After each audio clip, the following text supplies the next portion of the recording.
बोलिए सियावर रामचंद्र महाराज की जय। श्री आशुतोष महाराज जी की जय। सच्चे दरबार की जय। स्वामी रामानंद जी से एक बार किसी ने प्रश्न किया, स्वामी जी, मनुष्य का कल्याण किस प्रकार से हो सकता है? स्वामी रामानंद जी ने कहा, अगर मनुष्य अपने कल्याण को प्राप्त करना चाहता है तो उसके लिए ईश्वर कृपा आवश्यक है। प्रश्न फिर आया, ईश्वर कृपा को कैसे प्राप्त किया जा सकता है? उत्तर मिला, ईश्वर कृपा को प्राप्त करने के लिए मन का, हृदय का शुद्ध होना अति आवश्यक है। और मन की शुद्धि कैसे हो सकती है? उसके लिए ईश्वर से प्रार्थना करनी होगी कि आपकी भेंट एक ऐसे संत से करवा दें जो आपके जीवन में आए और आपके अंतःकरण में ईश्वर को प्रकट कर दें। तभी मन शुद्ध हो सकता है, तभी हृदय शुद्ध हो सकता है। इस संसार को हम देखें, इस संसार में जीव माया के बंधनों में जकड़ा हुआ है। माया के बंधनों में जकड़ा हुआ अपने संपूर्ण जीवन को व्यतीत करता है, अपने संपूर्ण जीवन को जीता है। संत जीवन के भीतर आते हैं, वे माया की इन श्रृंखलाओं को काटते हैं और मनुष्य को ऐसे बंधन के भीतर बांध देते हैं जो बंधन समस्त बंधनों से विमुक्त कर दिया करता है। इसीलिए हमारे ग्रंथों के भीतर संत की महिमा का वर्णन किया गया, गाई गई। कबीर जी ने कहा, सब धरती कागद करूं, लेखन सब बन राए, सात समुद्र की मसी करूं, गुरु गुण लिखा ना जाए। उन्होंने कहा, सब धरती कागज करूं।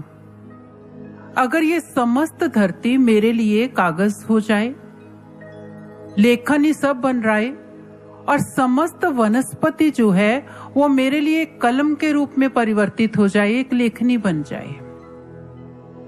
सात समुद्र की मसी करूं, सातों समुद्रों का जल अगर स्याही हो जाए, इतने अनंत साधन मुझे मिल जाएं और मैं गुरुदेव की महिमा को लिखने के लिए बैठूं, तो कबीर जी ने कहा, मैं गुरुदेव की महिमा का फिर भी वर्णन नहीं कर सकता, क्योंकि गुरु गुण लिखा ना जाए, क्योंकि गुरु की महिमा को शब्दों में बांधा नहीं जा सकता, अक्षरों में बांधा नहीं जा सकता।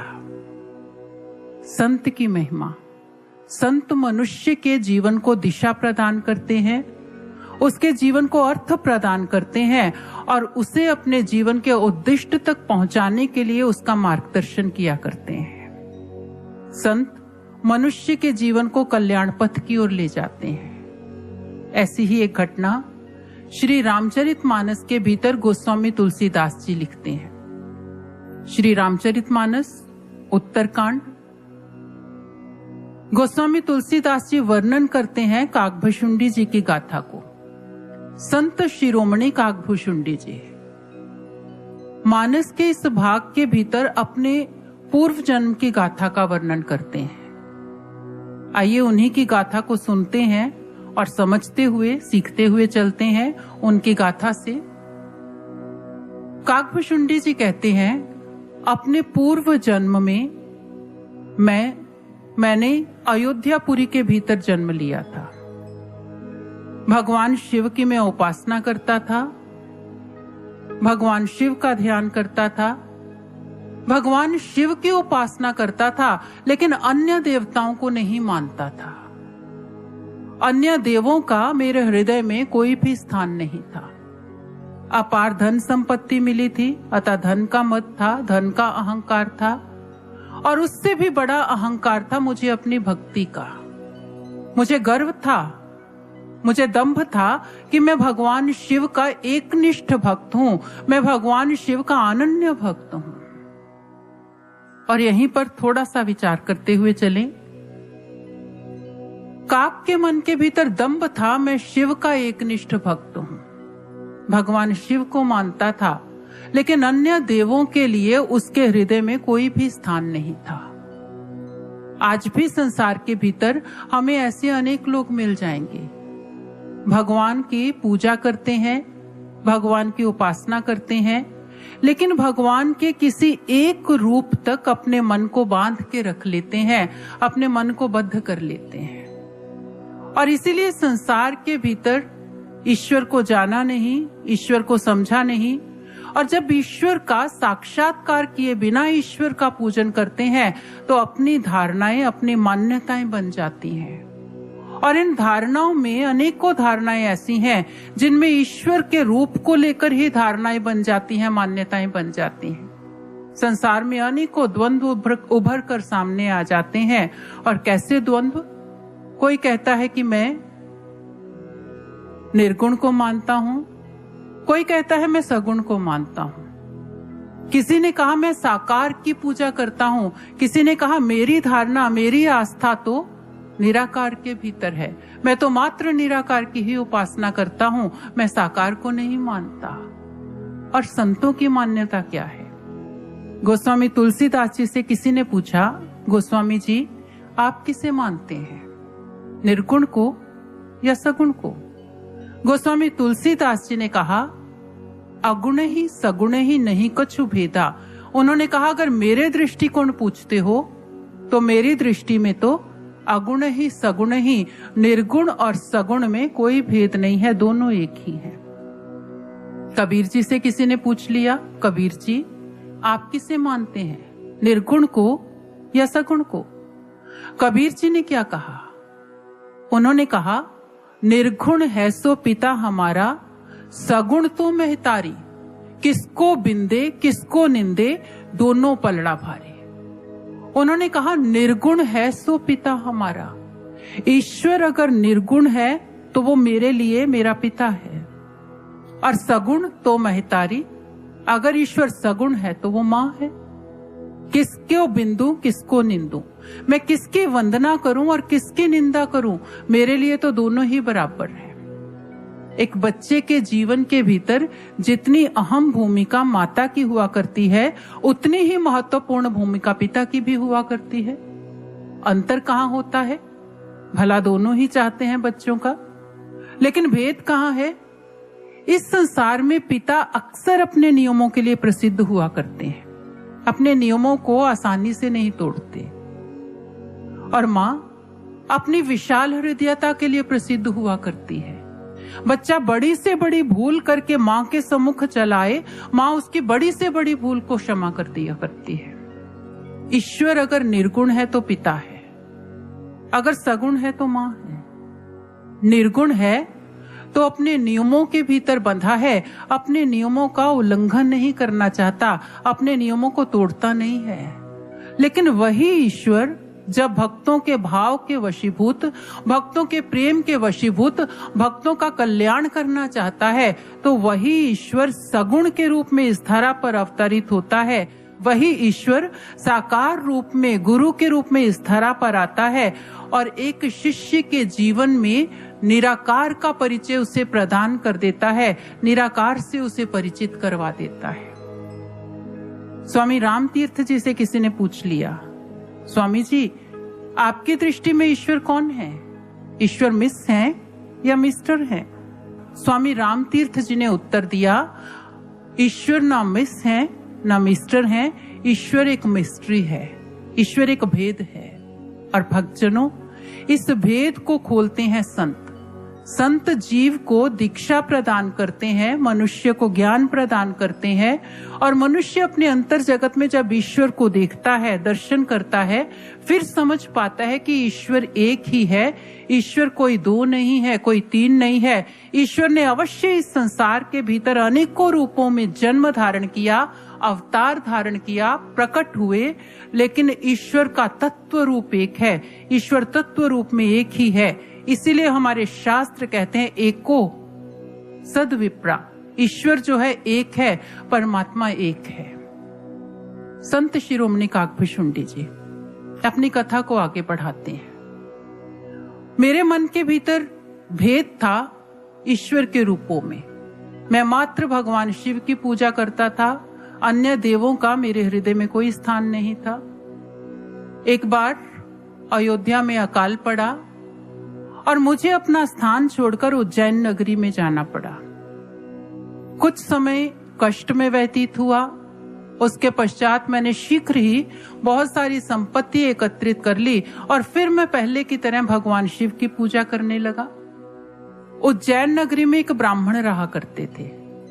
भगवान शिव की पूजा करते थे, वेद विधि से भगवान शिव की आराधना करते थे, भगवान शिव की पूजा करते थे, लेकिन वे अन्य देवों का विरोध नहीं करते थे, अन्य देवों को भी मान्यता देते थे। ज्ञान में पारंगत थे। उनसे मैं अत्यंत प्रभावित हुआ और मैंने उनसे ज्ञान को प्राप्त किया। उन्होंने मुझ पर कृपा कर मुझे ज्ञान दिया, दीक्षा दी, और जिस समय मैंने ज्ञान को प्राप्त किया, मेरे मन के भीतर अपनी भक्ति का दंभ और बढ़ गया। मैं और भी अहंकार के साथ शिव की पूजा करने लगा, भगवान शिव की उपासना करने लगा। मेरे गुरु ने मेरे व्यवहार को देखा, मुझे समझाने की चेष्टा की अनेक बार, लेकिन मैं उनकी किसी बात को नहीं सुनता था, उनकी किसी बात को श्रवण नहीं करता था। एक बार गुरुदेव ने मुझे बैठाया और मुझे समझाया, देखो भगवान शिव और भगवान राम में कोई भेद नहीं है, कोई अंतर नहीं है। भगवान शिव श्री राम से प्रेम करते हैं और श्री राम भगवान शिव से प्रेम करते हैं, दोनों में कोई भेद नहीं है। ब्रह्मा और शिव जिन श्री राम के चरणों की पूजा करते हैं, जिन श्री राम के चरणों की सेवा करते हैं, तुम उन्हीं से विरोध करके मुक्ति चाहते हो। गुरुदेव ने मुझे अनेकों तरह से समझाया, लेकिन मुझे सभी बातों में से मात्र एक बात समझ में आई, और वो बात कौन सी, कि भगवान शिव जिन श्री राम के चरणों के सेवा करते हैं, उनके सेवक हैं। और जैसे ही मैंने इस बात को सुना, मेरे मन के भीतर गुरुदेव के प्रति ही द्रोह उत्पन्न हो गया। मेरे गुरुदेव, उन्होंने भगवान शिव को श्री राम के चरणों का सेवक कैसे कहा? मैंने अपने गुरुदेव से ही अपने मन के भीतर द्वेष उत्पन्न कर लिया। एक समय की बात है, मैं भगवान शिव के मंदिर के भीतर बैठा था, भगवान शिव का ध्यान कर रहा था। मेरे गुरुदेव मंदिर के भीतर आए। जैसे ही मैंने ये जाना, मैंने अपने गुरुदेव के चरणों में प्रणाम करना तो बहुत दूर, अपने मन के द्वेष को लेकर, अपने मन की दुर्भावना को लेकर मैं अपने स्थान से उठा तक नहीं। मेरे गुरुदेव दयालु थे, उन्होंने मेरी इस भूल को क्षमा कर दिया, उन्होंने मेरे इस दोष को अनदेखा कर दिया। लेकिन मंदिर के भीतर जो महादेव उपस्थित थे, उनसे मेरा ये दोष सहन नहीं हुआ, और उसी समय आकाशवाणी हुई, अरे मूर्ख, तेरे सम्मुख तेरे गुरु उपस्थित हैं और तूने उन्हीं गुरु का इतना बड़ा निरादर कर दिया। अवश्य तेरे गुरु दयालु हैं, अवश्य उन्होंने तुझे कोई दंड नहीं दिया, लेकिन अगर मैं तुझे दंड नहीं दूंगा तो मेरी वेद रीति समाप्त हो जाएगी। जो गुरु के साथ द्रोह करता है वह कोटि जन्मों तक रौरव नरक में जाता है और हजारों जन्मों तक अनेकों योनियों में भटकता है, अनेकों कष्टों को प्राप्त करता है। मैं तुझे श्राप देता हूं तो अनेकों योनियों में भटकेगा, हजारों योनियों में भटकेगा, अनेकों कष्टों को ग्रहण करेगा। तेरे गुरु तेरे सम्मुख आकर उपस्थित हुए और तू सर्प की भांति निश्चल बैठा रहा। मैं तुझे श्राप देता हूं तो भयंकर सर्प होकर उत्पन्न होगा। जैसे ही ये सुना, मैं भय के मारे कांपने लगा। और यहां पर हम इस घटना को थोड़ा सा रोकते हैं, थोड़ा सा समझते हुए चलते हैं।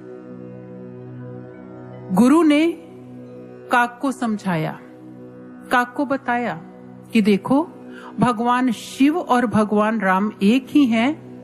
अपने हृदय में दोनों को ही समभाव से मानो और दोनों की समभाव से पूजा करो, दोनों को ही समान भाव से उन दोनों की ही पूजा करो। गुरु के वचन हुए काक के लिए, लेकिन काक ने क्या किया? काक ने गुरु से ही द्रोह कर लिया, गुरु के प्रति द्वेष अपने मन के भीतर रख लिया। और जब गुरु के प्रति द्वेष मन के भीतर रखा, गुरु के वचनों का निरादर कर दिया, गुरु का निरादर कर दिया, परिणाम क्या हुआ? जिन भगवान शिव की पूजा करता है, जिन भगवान की भक्ति पर, जिन भगवान शिव की भक्ति करने का उसे दंभ है, उसे अहंकार है, मैं इतना एकनिष्ठ भक्त हूं भगवान शिव का, आज गुरु का निरादर किया, गुरु का अपमान किया, गुरु के वचनों का, शब्दों का निरादर कर दिया, परिणाम उन्हीं भगवान शिव ने काक को श्राप दे दिया, उन्हीं के द्वारा उन्हें श्रापित होना पड़ा। और सच में हमारे शास्त्र कहते हैं, गुरु आज्ञा माने नहीं, गुरु ही लगावे दोष, गुरु निंदक जग में दुखी, मोए न पाए मोक्ष। गुरु आज्ञा माने नहीं, जो गुरु के वचनों को नहीं मानता, जो गुरु के शब्दों का, उनकी आज्ञा का अनुसरण नहीं करता, गुरु आज्ञा माने नहीं और गुरु पर दोषारोपण करता है, गुरु से विद्रोह करता है, गुरु से द्वेष करता है, संत कहते हैं गुरु निंदक जग में दुखी, मोए न पाए मोक्ष। ऐसा गुरु निंदक इस संसार में भी दुख को प्राप्त करता है और मृत्यु के पश्चात भी उसे मोक्ष नहीं मिलता, मृत्यु के पश्चात भी वो सद्गति को प्राप्त नहीं कर पाता। गुरु के वचनों को जो हृदय में धारण कर लिया करते हैं, जिन्होंने गुरु के वचनों को अपने मन के भीतर धारण किया और उन्हीं के अनुसार अपने जीवन को व्यतीत कर लिया, उन्हीं वही अपने जीवन का कल्याण कर पाते हैं। इसलिए श्री रामचरितमानस में गोस्वामी तुलसीदास जी लिखते हैं, सद्गुरु वैद वचन विश्वासा। उन्होंने कहा सद्गुरु वैद, अगर इस भव रोग से मुक्त हो जाना चाहते हो तो तरीका क्या है? सद्गुरु वैद, गुरु को वैद्य के रूप में धारण कर लो। जब एक व्यक्ति बीमार पड़ता है तो वैद्य के पास जाता है और 3 वस्तुएं होती हैं, वैद्य, दवा और पथ्य। वैद्य के पास जाते हैं तो वैद्य दवा देता है, पथ्य बताता है क्या लेना है क्या नहीं लेना है। और पथ्य का अर्थ क्या हुआ करता है? पथ्य अर्थात कोई ऐसी वस्तु जिसे दवा के साथ लेने से दवा शीघ्र प्रभाव करने लगती है। जैसे बहुत बार हम डॉक्टर्स के पास जाते हैं, डॉक्टर्स कहते हैं कि इस दवा को लेना और इसे गर्म पानी के साथ लेना, इसे गर्म दूध के साथ लेना, इसे ठंडे दूध के साथ लेना, अथवा इसे शहद के साथ लेना। किस लिए कहते हैं? क्योंकि ये गर्म दूध, ठंडा दूध, शहद, गर्म पानी, ठंडा पानी, ये जिसके साथ भी डॉक्टर ने उस दवा को लेने का निर्देश दे दिया, जिसके साथ भी लेने के लिए कह दिया, वो दवा अधिक असरकारक हो जाती है, अधिक प्रभाव करने वाली हो जाती है। पथ्य अर्थात वो वस्तु जिसके साथ दवा का सेवन किया जाए तो दवा अधिक प्रभावशाली हो जाए। सद्गुरु वैद वचन विश्वासा। गोस्वामी तुलसीदास जी ने कहा, गुरु रूपी वैद्य हो और गुरु रूपी वैद्य के वचनों पर विश्वास कर लें, संयम यह ना विषय का रासा। और जब उस दवा को ग्रहण करे तो संयम ये कि संसार के विषयों की आशा मन के भीतर ना रखें। रघुपति भक्ति संजीवनी मूरी। सद्गुरु फिर दवा प्रदान करते हैं और दवा क्या देते हैं? रघुपति भक्ति, भगवान की भक्ति रूपी दवा मिलती है। और उस दवा को पान करने के लिए, उस दवा को ग्रहण करने के लिए अनुपान श्रद्धा मति पूरी। उन्होंने कहा उसके साथ पथ्य होता है, अनुपान होता है, और अनुपान क्या होता है? श्रद्धा। श्रद्धा के साथ जब भक्ति की जाती है, श्रद्धा रूपी पथ्य के साथ जब भक्ति रूपी दवा का सेवन किया जाता है तो अवश्य ही जीव का कल्याण होता है। मनुष्य गुरु को अपने जीवन के भीतर धारण करता है, उनके समस्त वचनों पर विश्वास करते हुए श्रद्धा से उनकी भक्ति करता है, अवश्य ही कल्याण पथ की ओर बढ़ चलता है, अवश्य ही कल्याण की प्राप्ति कर लेता है। इसीलिए हमारे ग्रंथों के अंदर कहा गया, मंत्र मूलम गुरुर्वाक्यम। गुरु के वाक्य मंत्र की तरह होते हैं। जिन्होंने इन वाक्यों को अपने मन के भीतर धारण किया, उनका अनुसरण किया, उन्होंने ही इस संसार के बीत संत कहते हैं, एह लोक सुखिए परलोक सुहेले। उन्होंने इस लोक में भी सुख की प्राप्ति की और वो परलोक भी उनका संवर गया, उनका परलोक भी सुधर गया, जिन्होंने गुरु के वचनों को जीवन में धारण कर लिया। मां शबरी, गुरु ने कहा था, मुनि मतंग ने कहा था, शबरी प्रतीक्षा करना, तेरी कुटिया में राम आएंगे। माँ शबरी ने अपना संपूर्ण जीवन प्रतीक्षा में ही बना दिया, प्रतीक्षा में लग गई। अनेकों लोग थे, अनेकों तरह के व्यंग्य कसते, अनेकों तरह की बातें कहते, अनेकों तरह से उन्हें हटाने का प्रयत्न करते, लेकिन शबरी अडिग थी मात्र इन शब्दों पर। मेरे गुरु ने कहा है राम आएंगे तो राम आएंगे। प्रतीक्षा कोई एक दिन की नहीं थी, कुछ घंटों की नहीं थी, कुछ दिवसों की प्रतीक्षा नहीं थी, अनेकों वर्षों की प्रतीक्षा थी, निश्चित प्रतीक्षा नहीं थी। ऐसा नहीं था कि शबरी को बता दिया गया इस तिथि में, इस समय में ये वक्त रहेगा, ये समय रहेगा और श्री राम तुम्हारी कुटिया में आ जाएंगे। ऐसा तो नहीं था। अनिश्चित प्रतीक्षा थी, अनिश्चित काल तक। लेकिन शबरी ने मात्र अपने गुरुदेव के वचनों को हृदय में धारण रखा, अपने गुरुदेव के वचनों को धारण किया हृदय के भीतर, और उन्हीं वचनों का पालन करते हुए श्री राम की प्रतीक्षा में रत रही। और परिणाम समय बीता और श्री राम शबरी की कुटिया तक आए, उसके आतिथ्य को ग्रहण किया। गुरु के वचन, हमारे ग्रंथ कहते हैं, गुरु के वचन प्रतीति न जेहि, सपने हो सुगम न सुख सिद्धि तेहि। जिन्हें गुरु के वचनों पर विश्वास नहीं है, उन्हें स्वप्न में भी सुख की प्राप्ति नहीं हो सकती, वे स्वप्न में भी सुख की उपलब्धि नहीं कर सकती। जिन्होंने गुरु वचनों को अपने हृदय में धारण किया, उन्हें ही जीवन में सुख की उपलब्धि हो सकती है, उन्हें ही जीवन में सुख की प्राप्ति हो सकती है। जिस समय बारिश होती है, वर्षा होती है, किसान क्या करता है? जो चतुर है वह किसान क्या करता है? वह अपने घर के भीतर सोता नहीं है आराम से, वो अंधेरे में भी उठ जाता है और उस वर्षा के संपूर्ण जल को अपनी खेतों की ओर मोड़ लेना चाहता है। उस वर्षा का जल अपनी खेतों की ओर मोड़ लेता है, और वही किसान जो है वो फसल का सुख प्राप्त कर पाता है। जिन्होंने गुरु वचनों को अपने हृदय में धारण कर लिया, वही गुरु के बताए मार्ग का अनुसरण करते हैं और वही अपने जीवन का कल्याण करते हैं। एक फौजी जिस समय फौज में भर्ती होता है, उसकी ट्रेनिंग होती है, रिक्रूट ट्रेनिंग, उसमें उसे चलना सिखाया जाता है। उसके कदमों को ठीक 30 इंची ही उसने कदमों को लेना होता है, 30 इंची से ज्यादा वो कदम नहीं उठा सकता। प्रतिदिन अभ्यास करता है और ये अभ्यास उसकी रगों में, उसकी नसों में इतना गहरा उतर जाता है कि वो अपनी चाल भूल जाता है। और फिर कभी छुट्टी मिलती है, घर आता है, अथवा कभी रिटायर भी हो जाता है, वर्षों भी बीत जाते हैं उसको भी, लेकिन वे अपनी चाल से ही पहचाना जाता है कि ये अवश्य ही फौजी है।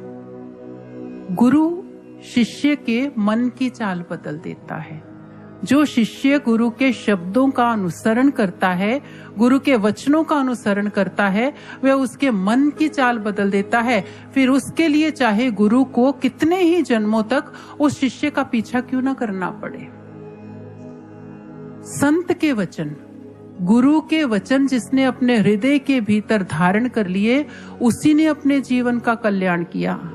और जहां गुरु के शब्दों की उल्लंघना हुई, संत कबीर कहते हैं, सतगुर शब्द उल्लंघ के जो सेवक जह जाई, जहां जाए तह काल है, कहे कबीर समझाई। गुरु के शब्दों का उल्लंघन करके अगर व्यक्ति कहीं भी जाता है, गुरु के शब्दों का उल्लंघन कर जाता है, अतिक्रमण कर जाता है, तो जहां जाए तह काल है, कहे कबीर समझाए। कबीर जी कहते वो जीव अवश्य ही काल के वश में हो जाता है, अवश्य ही काल के बंधन में बंध जाता है। आदि शंकराचार्य जी से किसी ने पूछा, किम विषम, विष क्या है? आदि शंकराचार्य जी ने कहा, अवधीर्णा गुरुषु, गुरु की अवहेलना करना ही विष है। गुरु के शब्दों की, गुरु के वचनों की अवहेलना करना ही विष है। जिसने गुरु के वचनों की अवहेलना कर दी, जिसने गुरु के शब्दों की अवहेलना कर दी, उसी ने अपने जीवन के भीतर विनाश को आमंत्रित कर लिया। गुरु के वचन। काकभुशुंडी जी अपनी कथा के साथ आगे बढ़ते हैं। उन्होंने कहा, भगवान शिव ने मुझे श्राप दे दिया।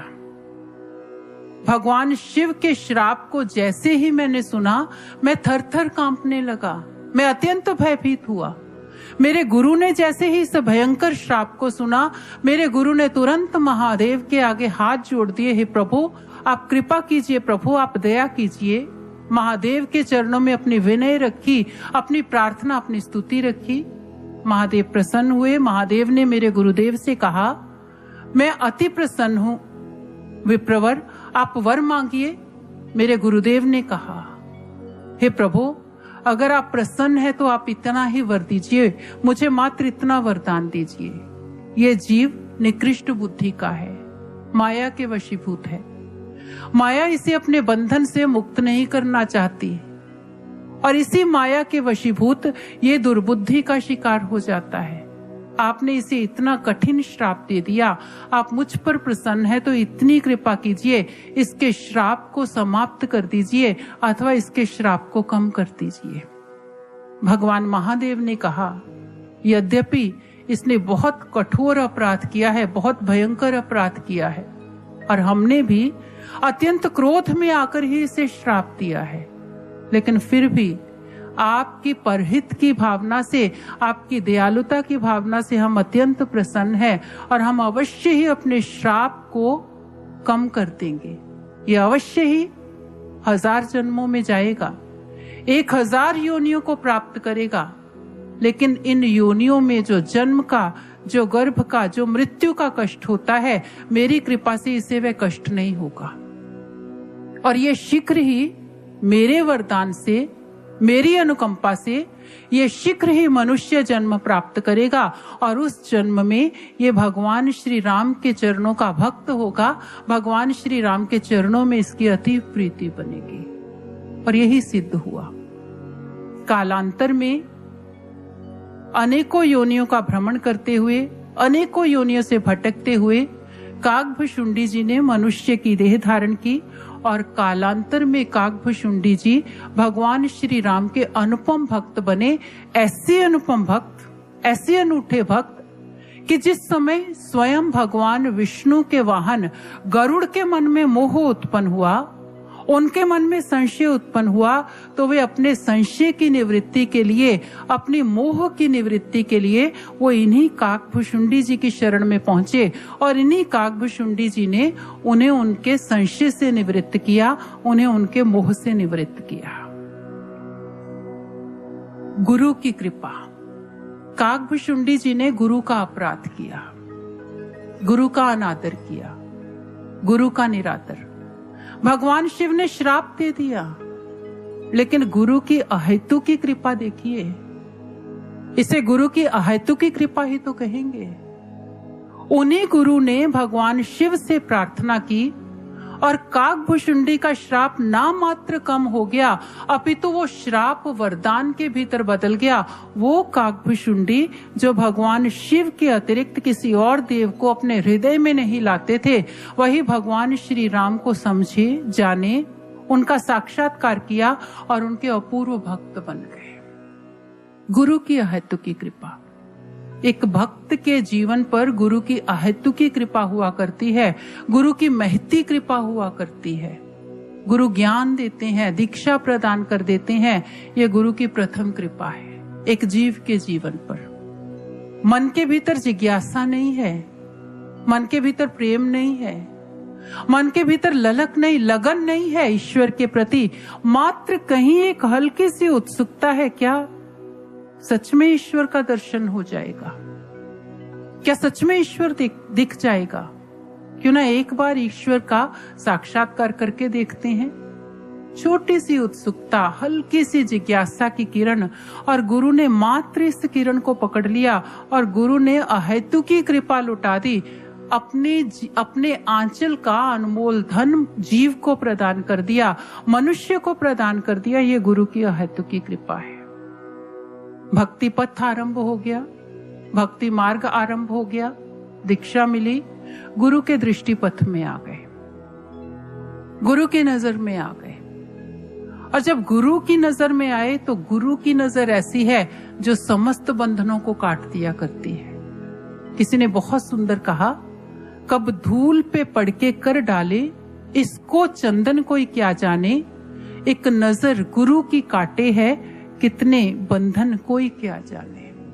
गुरु की नजर ऐसी है जो कितने बंधनों से मनुष्य को स्वतंत्र कर दिया करती है, मुक्त कर दिया करती है। और यहाँ हम एक सांसारिक कॉन्सेप्ट को देखते हुए चलते हैं, लेते हुए चलते हैं।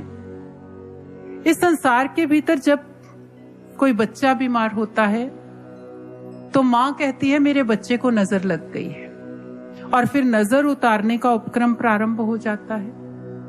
और यही कॉन्सेप्ट, यही धारणा आध्यात्मिक क्षेत्र में भी हुआ करती है। नजर लगती है भक्त को। किसकी नजर लगती है? 3 लोगों की। और ये 3 कौन है? औरों की नजर लगती है, अपनी नजर लगती है, और अपनों की नजर लग जाती है। कैसे?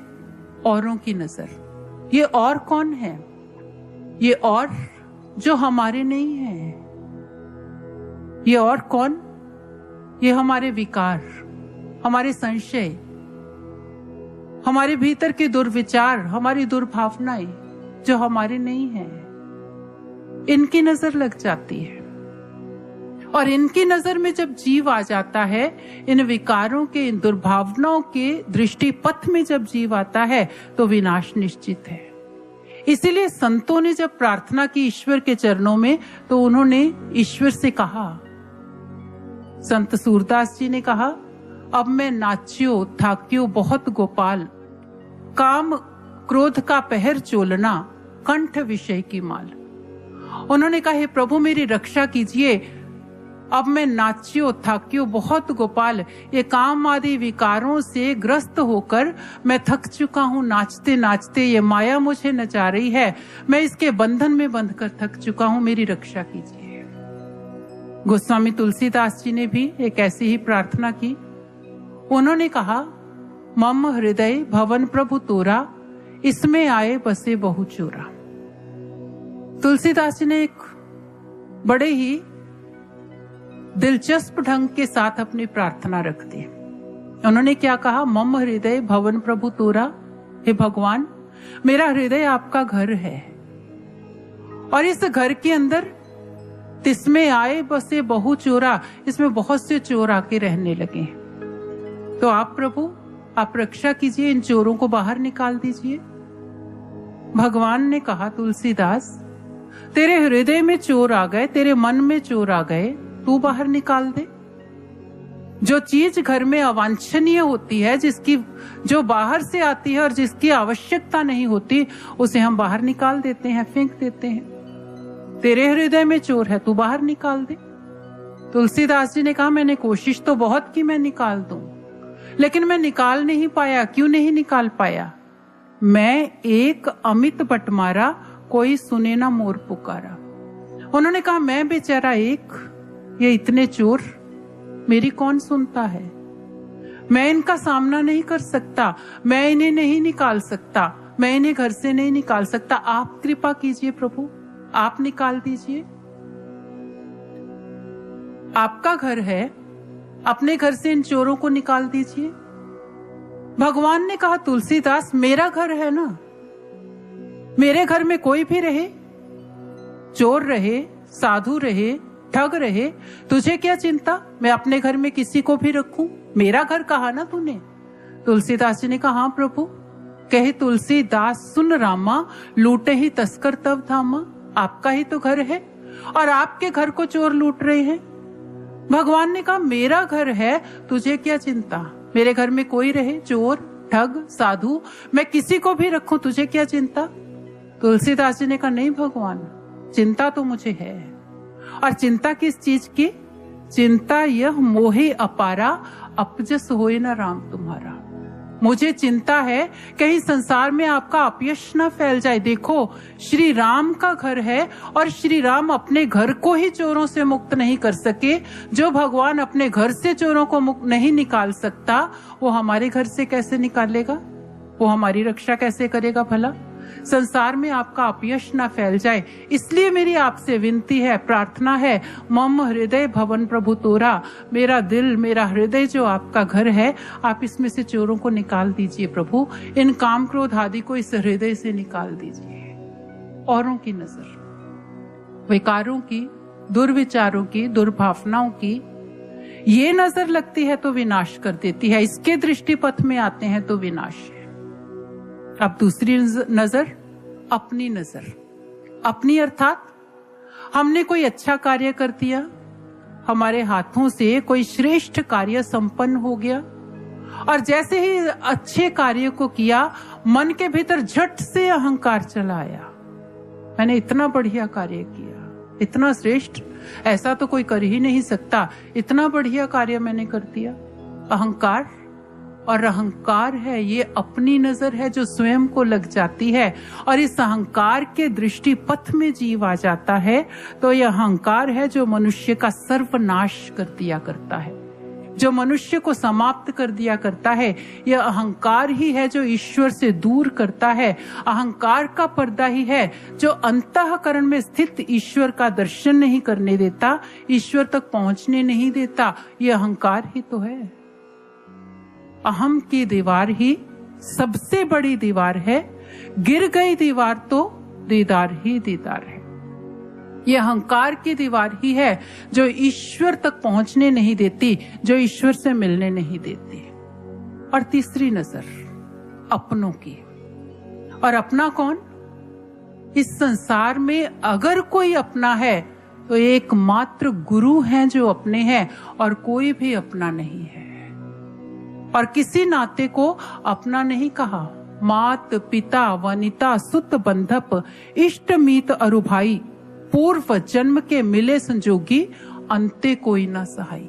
माता पिता पत्नी पुत्र धन परिवार, ये समस्त नाते जो मिलते हैं पूर्व जन्म के बने संजोगी, पूर्व जन्मों के संस्कारों के कारण ये आपसे बंधते हैं, हमसे बंधते हैं।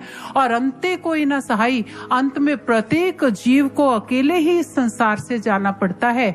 कोई नाता ऐसा नहीं है, कोई रिश्ता ऐसा नहीं है जो अंत काल में जीव का साथ निभा सके। ये संसार अपना नहीं है, ये दुनिया, इसका कोई नाता अपना नहीं है। एकमात्र गुरु का नाता है जो अपना है।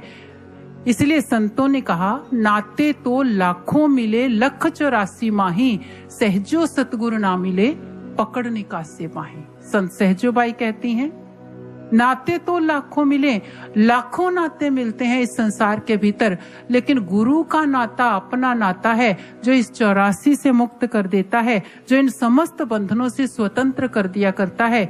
गुरु का नाता ऐसा हुआ करता है, गुरु का बंधन ऐसा हुआ करता है। स्वामी रामकृष्ण परमहंस बहुत सुंदर कहते हैं, उन्होंने कहा कि इस संसार में अगर एक साधारण सांसारिक व्यक्ति के साथ आप 99 अच्छे कार्य कर दें और एक उसकी बुराई कर दें, वो आपकी उस एक बुराई को याद रखेगा, 99 अच्छे कार्य भुला देगा। और गुरु कैसे हैं?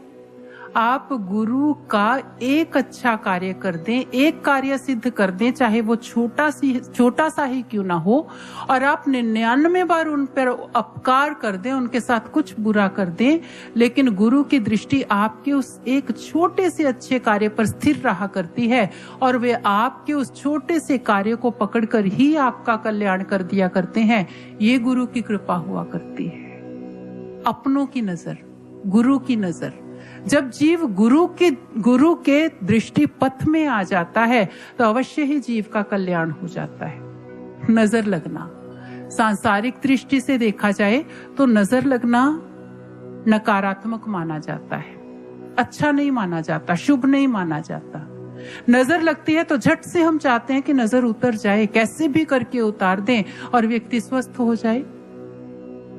लेकिन गुरु की नजर जब लग जाती है, भक्त जो है वो चाहते हैं कि वो गुरु के दृष्टि पथ में आ जाएं और हमेशा के लिए बने रहें। वो चाहते हैं कि गुरु की नजर हमेशा के लिए उन पर लग जाए और लगी ही रहे, क्योंकि वे जानते हैं जो गुरु के दृष्टि पथ में आ जाता है, जिस पर गुरु की नजर लग जाती है, उसकी हर नजर उतर जाती है, उसका हर कष्ट समाप्त हो जाता है, उसका हर बंधन समाप्त हो जाया करता है। गुरु की कृपा दृष्टि ऐसी है। किसी ने बहुत सुंदर शब्दों में कहा, हे गुरु की कृपा दृष्टि, तू कितनी महान है। तूने आकर गुरुवर के चरणों में मुझको स्थान दिलाया और फिर चरणों से उठाकर उनके हृदय में बिठाया। सर्वस्व देकर जो ना उतरे वो तेरे एहसान है। हे गुरु की कृपा दृष्टि तू कितनी महान है। हे गुरु की कृपा दृष्टि तू कितनी महान है। गुरु की कृपा दृष्टि, जब जीव इस कृपा दृष्टि में आ जाता है, गुरु की इस अहेतु की कृपा को प्राप्त कर लेता है, तभी उसके जीवन का कल्याण होता है।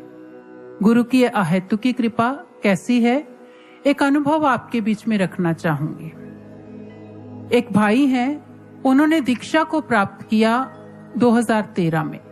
नवंबर दिसंबर में उन्होंने ज्ञान को प्राप्त किया और जनवरी में महाराज जी समाधि में चले गए। जनवरी 2014 में महाराज जी के दर्शन नहीं किए, घर गृहस्थी में उलझ गए। साधना नहीं, अभ्यास नहीं, साधना नहीं, सेवा नहीं, गुरु का दर्शन नहीं, सत्संग नहीं, ज्ञान को नहीं समझ पाए, ज्ञान की कीमत को नहीं समझ पाए, जान नहीं पाए कि कौन सा अनमोल हीरा उनकी झोली में आकर गिर गया है, उनके आंचल में आकर गिर गया है, पता ही नहीं चला। उनके एक मित्र थे, ये मित्र उन्हें सत्संग सुनाया करते थे, उन्हें समझाते थे, कभी फोन करते, कभी मिलते, बार बार उन्हें समझाते, लेकिन ये उनकी एक भी बात नहीं सुनते।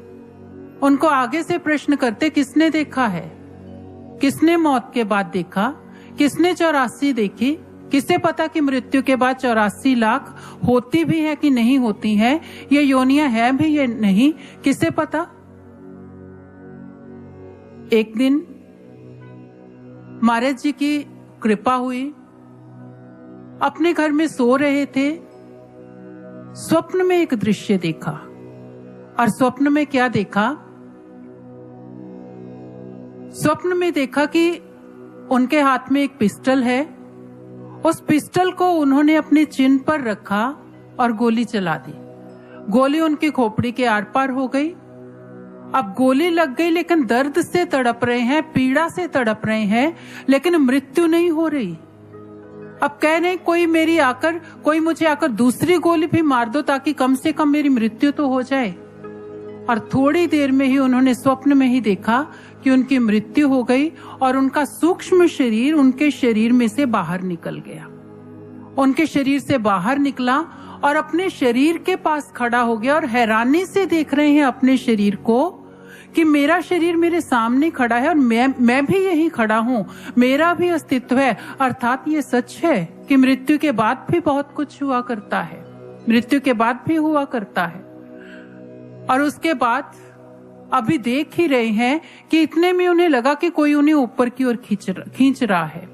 जाना नहीं चाहते, लेकिन जबरदस्ती ऊपर की ओर खींचते चले गए। और थोड़ी ही देर बाद उन्होंने अपने आप को एक नदी के किनारे पर पाया। एक भयंकर नदी उनके सामने से बह रही थी। वो नदी खून की नदी थी, उसमें खून था, पस थी, मवाद थी, भयंकर पशु उसमें थे, भयंकर जानवर उसके भीतर थे और कितने ही लोग उस नदी के अंदर डूब रहे थे और ये भयंकर पशु ने नोच नोच कर खा रहे थे। हमारे शास्त्रों में भक्तजनों, हमारे शास्त्रों में ऐसी ही नदी का वर्णन किया गया है। हमारे शास्त्रों में इसे वैतरणी नदी कहकर संबोधित किया गया है। वो नदी जब जीव भयंकर कर्म करके, पाप कर्म करके इस शरीर को छोड़ता है तो इसे इस वैतरणी नदी में से निकलना पड़ता है और इसके भयंकर दुखों को झेलना पड़ता है, सहन करना पड़ता है। स्वयं को उस नदी के किनारे पर पाया इन भाई ने और सोच रहे हैं कि अब क्या होगा, अब क्या करना है। और इतने में नजर पड़ी, सामने उन्होंने देखा उनका वही मित्र उनके पास खड़ा था, सामने खड़ा था कुछ दूरी पर, जो उन्हें सत्संग सुनाया करता था। अब उन्हें थोड़ा सा हौसला हुआ, मन में आया कि अभी इसके पास जाता हूं और अभी इससे बातचीत करता हूं। और जैसे ही थोड़ा सा आगे बढ़े, एकाएक नदी में एक नौका आई और वो भाई उस नौका, उनका वो मित्र उस नौका के भीतर बैठा और नौका चल दी। अब बड़े परेशान हुए, अब समझ नहीं आ रहा कि अब मेरी रक्षा कौन करेगा, अब क्या होगा। और इतने में कैसे करके उन्होंने थोड़ी ही देर में उन्होंने अपने आप को नदी के भीतर पाया। नदी में डूब रहे हैं, चारों तरफ भयंकर पशु उन्हें नोच रहे हैं, चारों तरफ भयंकर चीखों पुकार की आवाजें आ रही हैं। अब समझ नहीं आ रहा कि क्या करूं, अब नहीं पता चल रहा, अब घबरा गए, अब आंखें बंद कर ली, अब समझ नहीं आ रहा मेरी रक्षा कौन करेगा। तभी याद आया कि मुझे महाराज जी ने, मुझे तो दीक्षा मिली है, ज्ञान मिला है, आशुतोष महाराज जी से मुझे ज्ञान की प्राप्ति हुई है। और जैसे ही ये ध्यान आया, उसने तुरंत महाराज जी से प्रार्थना करनी शुरू की, पुकारना शुरू किया, महाराज जी मेरी रक्षा करो, महाराज जी मुझे बचाओ, महाराज जी मुझे मेरी इससे रक्षा करो। और जैसे ही प्रार्थना की, उसने देखा कि नदी के स्तर पर, नदी के स्तर से थोड़ा सा ऊपर महाराज जी नदी पर प्रकट हो गए। बड़ी ही गंभीरता से उनको देख रहे हैं, बड़ी ही गंभीरता से उनको निहार रहे हैं। महाराज जी ने एक भी शब्द अपने मुख से नहीं कहा और थोड़ी ही देर में महाराज जी जो है अदृश्य हो गए और महाराज जी के स्थान पर एक साध्वी बहन वहां पर प्रकट हो गई। और उन साध्वी बहन ने उन भाई से कहा, भैया आपको एक मौका दिया गया था, आपको एक मौका मिला था, आपको ब्रह्म ज्ञान मिला था, दीक्षा मिली थी, लेकिन आपने साधना नहीं की, आपने ध्यान नहीं किया। अब तो आपको कोई नहीं बचा सकता, अब आपका कुछ नहीं हो सकता, अब तो आपको भयंकर कष्टों को भोगना पड़ेगा, अब तो आपको कितनी योनियों के भीतर भटकना पड़ेगा। और इतना कहकर वे साध्वी बहन अदृश्य हो गई और थोड़ी ही देर में उन्होंने अपने आप को एक पशु के गर्भ में पाया। बड़ी ही घुटन वहां पर महसूस कर रहे थे, वहां बहुत घुटन थी, बहुत अंधेरा, इतना कि वे व्याकुल हो गए, तड़पने लगे, महाराज जी से प्रार्थना करने लगे, महाराज जी मेरी रक्षा करो, मुझे बचाओ, महाराज जी प्रार्थना करने लगे। और इसी झटके के साथ ही उनकी आंख खुल गई और जैसे ही आंख खुली, उन्होंने स्वयं को अपने कक्ष के भीतर पाया। लेकिन वो कहते हैं कि मुझे ये समझने में बहुत समय लग गया कि मैं कहां पर हूं, मैं जिंदा हूं या मर गया हूं, मैं जीवित हूं या नहीं। बहुत समय बाद जब आसपास देखा, ये मेरा कमरा है, ये पर्दे मेरे कमरे के अंदर लगे हैं, ये सोफा है, अपने ध्यान से देखा, तब कहीं जाकर बहुत देर बाद उन्हें समझ आया कि मैं जीवित हूं। बहुत देर बाद उन्हें पता चला, इस घटना की समझ आई। महाराज जी की अहेतुकी की कृपा नहीं तो क्या कहेंगे। पहली बात, ज्ञान दे दिया, समझ नहीं ज्ञान की, पता नहीं, कीमत नहीं है ज्ञान की, लेकिन महाराज जी ने ज्ञान दे दिया। और दूसरी बात, ज्ञान की कीमत नहीं है, पता ही नहीं कि कौन सी चीज मिल गई है, पता ही नहीं कि इस रास्ते पर चलेंगे तो क्या मिल जाएगा, क्या उपलब्धि हो जाएगी, कैसा अमूल्य मार्ग मिल गया है, जानते ही नहीं, समझ ही नहीं। और महाराज जी स्वप्न में आकर, महाराज जी समाधि में हैं और ऐसी स्थिति में महाराज जी स्वप्न में आकर चेतावनी दे रहे हैं, समझा रहे हैं, अभी भी संभल जा, अभी भी ध्यान कर, साधना कर, तुझे इतनी अमूल्य वस्तु मिली है, इतनी अनमोल वस्तु मिली है, इसे कहीं खो मत देना। महाराज जी समझा रहे हैं। अहेतु की कृपा नहीं तो क्या है, महाराज जी की अहेतु की कृपा, गुरु की अहेतु की कृपा है ये। आज भी महाराज जी की अहेतु की कृपा ही तो है। महाराज जी ने कितने अपने शिष्यों पर अहेतु की कृपा की, उन्हें ज्ञान प्रदान किया, उन्हें दीक्षा प्रदान की और उन्हें भक्ति के पथ पर बढ़ा दिया, अहेतु की कृपा। और महाराज जी की इस अहेतु की कृपा को समझना है तो एकाग्रता चाहिए। महाराज जी के वचनों पर एकाग्रता, महाराज जी के शब्दों पर एकाग्रता। और महाराज जी के वचन कौन से? महाराज जी के वचन है, ध्यान करो, साधना करो, ये महाराज जी के वचन है, उन पर एकाग्रता चाहिए, उन पर अपने आप को एकाग्र करना होगा ताकि गुरु की इस महती कृपा को समझ सके। महाराज जी ने लाखों लोगों को, कितने लोगों को ध्यान के माध्यम से समझाया है कि साधना करनी होगी। और आज नहीं, महाराज जी जब समाधि में नहीं थे तब भी महाराज जी के यही वचन रहे हैं, महाराज जी यही समझाते रहे हैं कि साधना करनी होगी।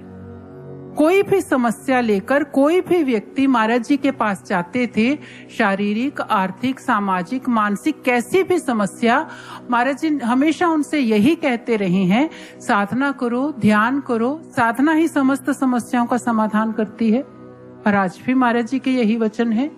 ध्यान में आकर, साधना में आकर, अनुभवों में आकर आज भी महाराज जी यही समझा रहे हैं कि साधना करो, ध्यान करो, साधना में ही समस्त समस्याओं का समाधान है। महाराज जी के वचनों पर ध्यान को एकाग्र करते हैं, अपने आप को एकाग्रित करते हैं। अगर महाराज जी कृपा को समझना है तो एकाग्र, अगर अपने मन को एकाग्र करेंगे तभी सद्गति है। अगर एकाग्र नहीं कर पाए तो एक पतंग होती है, जो व्यक्ति उसे आकाश में उड़ाता है, बड़ी एकाग्रता चाहिए होती है उसे उड़ाने के लिए। जरा सी एकाग्रता, जरा सा ध्यान इधर से उधर भटका नहीं, पतंग और पतंगों में उलझ जाती है, कट जाती है, किसी पेड़ में उलझ जाती है। बस में, अगर आपने बस में यात्रा करते हैं आप, तो बस में एक निर्देश लिखा होता है कि बस की पहली, दूसरी और तीसरी सीट्स पर सोना मना है। 1, 2 और 3 सीट्स पर सोना मना है। किस लिए? सबसे आगे की सीट है 1, 2 और 3। अगर ड्राइवर का ध्यान आप पर चला गया, अगर ड्राइवर का ध्यान भटक गया और उसकी झपकी लग गई तो एक्सीडेंट की संभावना बनी रहती है। गुरु के वचनों पर अपने मन को, अपने हृदय को एकाग्र कर दें, और जब गुरु के शब्दों पर, गुरु के वचनों पर मन को एकाग्र कर देते हैं तभी सद्गति है। जरा सा ध्यान हटा, इधर से उधर हुआ, सावधानी हटी, दुर्घटना घटी। जैसे ही सावधानी को छोड़ा वैसे ही दुर्घटना की संभावना बनी रहती है। अपने आप को एकाग्र करते हैं। और एकाग्रता सज्जनों, एकाग्रता 2 तरह की होती है, सहज एकाग्रता और अर्जित एकाग्रता। सहज एकाग्रता जिस विषय में हमारी रुचि होती है, उस विषय से संबंधित कार्य हमें करने के लिए दे दिया जाए तो हमारी मेहनत नहीं लगती, परिश्रम नहीं लगता, सहज ही हमारी एकाग्रता बनती है, क्योंकि रुचि का विषय है। अर्जित एकाग्रता, बहुत बार हमें ऐसा कार्य मिल जाता है करने के लिए जिसमें हमारी रुचि नहीं है, हमारा इंटरेस्ट नहीं है, उसके अंदर करना पड़ रहा है। हम क्या करते हैं, कार्य करना आवश्यक है, रुचि हो या ना हो, हम एकाग्रता अर्जित करते हैं, मेहनत करते हैं, परिश्रम करते हैं, अपना ध्यान हर विषय से उठाते हैं, कार्य पर केंद्रित कर देते हैं, हम अर्जित करते हैं उस एकाग्रता को। ध्यान के मार्ग में, भक्ति के मार्ग में, गुरु के वचनों पर, गुरु के शब्दों पर अगर मन सहज एकाग्र हो जाता है तो बहुत अच्छी बात है, बहुत बढ़िया। लेकिन अगर मन सहज एकाग्र नहीं हो पाता, हमारी पूर्व जन्म के भक्ति नहीं है, संस्कार नहीं है, हम गुरु के चरणों के साथ गुरु की महती कृपा के कारण जुड़े हैं, हमारा सहज ध्यान नहीं लग पा रहा, सहज एकाग्रता नहीं हो पा रही, तो हम अर्जित कर लें। और अर्जित करने का साधन क्या? अर्जित करने का साधन है साधना। साधना, ध्यान और आत्मविश्लेषण। साधना है मन को साथ लेना, ध्यान के माध्यम से अपना समय दें ध्यान के लिए, और आत्मविश्लेषण के माध्यम से अपना आत्मविश्लेषण करें, अपना सेल्फ एनालिसिस करें, अपने छिद्रन्वेषण करें, अपनी कमियों को ढूंढें, अपनी कमियों को देखें, उन कमियों पर कार्य कर लें। और जब हम उन कमियों पर कार्य करते हैं, ध्यान करते हैं, साधना करते हैं, अपने जीवन को संवार लेते हैं, अपने जीवन को बना लेते हैं, तो ऐसा भक्त है जो गुरु का प्रिय हो जाया करता है। स्वामी रामकृष्ण परमहंस जी ने स्वामी विवेकानंद, नरेंद्र के वक्ष पर चरण रखा। नरेंद्र ध्यान की अतल गहराइयों में उतर गया, ध्यान लग गया। किसी ने कभी प्रश्न किया, किसी ने कभी पूछ लिया, गुरुदेव तो भेदभाव करते हैं। उन्होंने नरेंद्र की छाती पर पैर रखा, उसका ध्यान लग गया, मुझे भी तो अपने चरण से स्पर्श किया था, मेरे भीतर तो कोई परिवर्तन नहीं आया, मेरा तो कोई ध्यान नहीं लगा। स्वामी रामकृष्ण परमहंस तक बात पहुंची। उन्होंने कहा, सारे का सारा श्रेय पैर को नहीं जाता, कुछ श्रेय छाती को भी जाता है। जिन्होंने गुरु के वचनों को अपने जीवन के भीतर धारण कर लिया, गुरु के शब्दों को अपने जीवन के भीतर धारण कर लिया, अपने जीवन का निर्माण कर लिया, ध्यान से, साधना से, गुरु के वचनों का अनुसरण करते हुए, ऐसे ही शिष्य हैं जिन पर गुरु गर्व करते हैं, जिन्हें गुरु प्रेम करते हैं, जिनके योग क्षेम का वहन गुरुदेव स्वयं किया करते हैं। इसलिए इन सत्संग विचारों के अंतिम क्षणों में गुरुदेव के चरणों में यही प्रार्थना रखते हुए हम भी इस मार्ग पर चलते हुए अपने जीवन को गुरु के वचनों के अनुसार, गुरु के शब्दों के अनुसार ढाल सकें, ताकि हमारे गुरुदेव श्री आशुतोष महाराज जी भी हम पर गर्व कर सकें, हम पर मान कर सकें। और इतना ही कहते हुए मैं अपनी वाणी को यहीं पर विराम दूंगी। आइए अंत में जय घोष अर्पित करते हैं गुरुदेव के चरणों में। बोलिए श्री आशुतोष महाराज जी की जय।